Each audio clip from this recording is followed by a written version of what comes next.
So I got a good question on my AC-130 build. How do you spawn Acolytes in Hollvania? This is a really good question because it took me just playing the game a lot just to notice it for the open worlds, and probably wouldn't have figured it out for Hollvania if I wasn't trying different builds and different missions. Acolytes only spawn in Hollvania missions in the open world when you access them through your base of operations. For Hollvania, make sure you have still path selected. Select destination. Choose an endless mission preferably. Now play the mission like you normally would and wait for that weirdo that keeps following you around to show up. It is important to note that the Acolyte will not spawn in Hollvania missions if you access the mission from the Pawn PC located in the mall area, or if you choose a bounty. Would be nice though.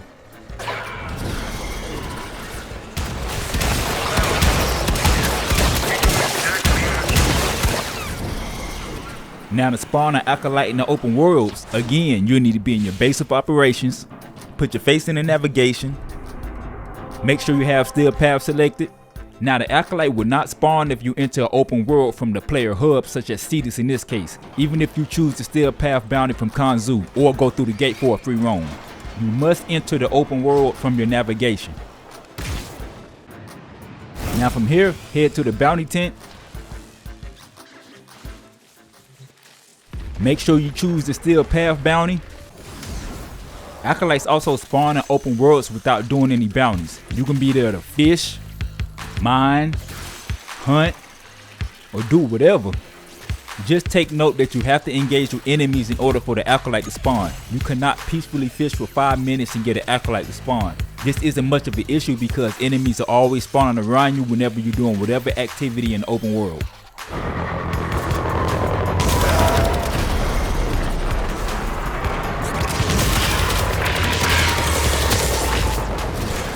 Now sometimes the Acolyte will spawn at a random location when spawning in open worlds. You can try to look for them, but this is just where I leave and re-enter.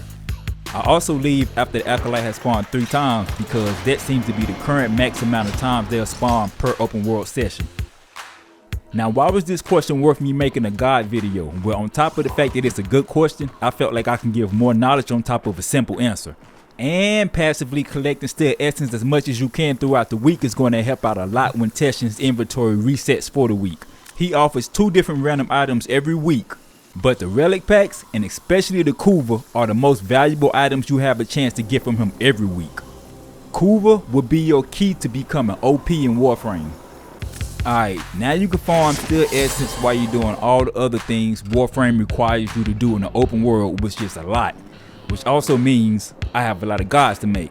What's another guide y'all want me to make? Drop it in the comments. Even if I don't play a certain game mode and I feel like it's worth a guide video, I'll learn about that mode, then make a video, then pass on the knowledge. Grind swiftly, 10-0.